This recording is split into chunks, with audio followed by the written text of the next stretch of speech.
आज हम स्कूल का 4th एनुअल डे सेलिब्रेट कर रहे हैं एंड हमने स्कूल के 6 इयर्स कंप्लीट करे। जब हम बात संस्कारों की और वैल्यूज़ की करते हैं वो हमारे लिए हमेशा प्रायोरिटी पे हैं and to keep it forward हम छोटी छोटी चीज़ों के साथ उन चीज़ को शुरू करते हैं। जैसे सपोज़ हमारे बच्चे हैं, जब वो स्कूल में आते हैं या जा रहे होते हैं, बोथ ऑफ द टाइम नमस्ते ही करते हैं। आप उनको जितनी बार देखेंगे आते हैं या जाते हैं वो आपको नमस्ते ही करेंगे एंड एज अ जेस्चर्स और एज अ फीडबैक हम उनके अंदर जो वैल्यूज़ इनपुट करते हैं towards every family member.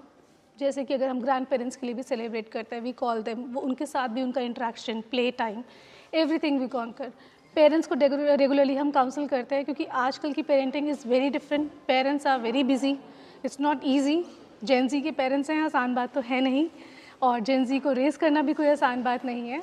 To keep all those things I personally counsel them. I am a certified parent coach as well and a child psychologist too. So I do counsel them and on the regular intervals we do that.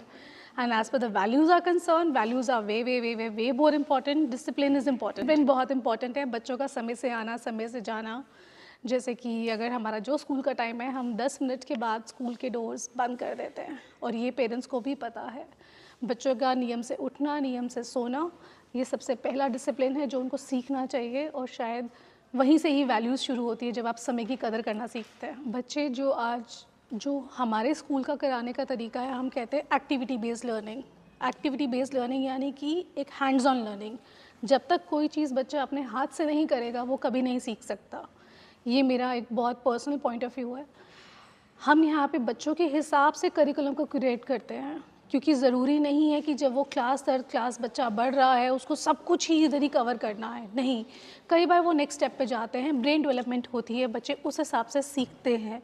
Pressure हम इसलिए create नहीं करते बच्चों पे क्योंकि आप कुछ भी कर लें वो इम्पॉर्टेंट नहीं है। बच्चे के लिए अपनी कॉग्निटिव स्किल, अपनी एस्थेटिक स्किल्स और अपने ब्रेन डेवलपमेंट के लिए ये चीज़ें बहुत ज़रूरी हैं कि वो अपनी ब्रेनस्टॉर्मिंग एक्टिविटीज़ में आएँ, हर चीज़ को खुद हाथ से करके देखें। बशर्ते जैसे सपोज़ कि हम स्कूल में अपने बच्चों को पेंसिल्स नहीं देते unless until they enter into nursery. जब तक नर्सरी क्लास में नहीं जाएंगे उनको पेंसिल्स नहीं देते एंड इनफैक्ट जो क्रेयॉन से भी वो काम करते हैं वो भी हम उनको शुरू में तो सबसे ज़्यादा हाथ का इस्तेमाल बताते हैं।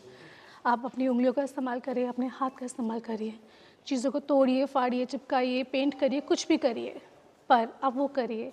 इससे पहले कि वो पेंसिल्स लें, वो अपनी उंगलियों से एक सैंड में हमारा करते हैं। हमारे पास एक सैंड पिट है जहाँ पे वो सेंसरी डेवलपमेंट होती है और वो उसको सीखते हैं। इससे पहले कि वो अपने हाथ में पेंसिल ले, वो बहुत कुछ पहले 3-4 साल उस चीज़ को समझता है। ये बच्चे पे कम प्रेशर देता है। हमें लगता है कि बच्चा छोटा, आज की डेट में जेन ज़ी है, बहुत कुछ करा दो, वो ज़रूरी नहीं है। बच्चा अपने समय के साथ दिखता है। अपने जितने आसपास के एनवायरनमेंट को समझेगा वो धीरे धीरे अपने आप खुद ब कुछ चीज़ों को समझना शुरू कर देगा। आज की परफॉर्मेंस हमारे लिए बहुत डिफरेंट है। हर साल हम कुछ ना कुछ डिफरेंट करने की कोशिश करते हैं। इस बार हमने एक छोटी सी मूवी रखी है जिसको करने के अंदर हमारी तरफ से जो वैल्यू ऐड होती है, क्योंकि हम जब एक समय बच्चे के साथ निकालते हैं तो उसके बाद हम ये चीज़ समझते हैं कि बच्चे के अंदर इंस्ट्रक्शंस लेने की अपनी समझ आए कि मेरे को कब आना है, मुझे कब जाना है, मुझे भागना नहीं है, धक्का नहीं देना है, पुश नहीं करना है। तो हमने इसलिए छोटी सी मूवी बनाई है जिसमें शायद आप सबको बहुत मज़ा आए। बच्चे सीन बाय सीन आते ही रहेंगे एंड आते ही रहेंगे। और मज़ा तो देखने की बात ये है कि वो इतने छोटे होकर के भी इतनी समझ से उनको अपनी एंट्री और एग्ज़िट उनको सब मालूम है और वो कर रहेंगे।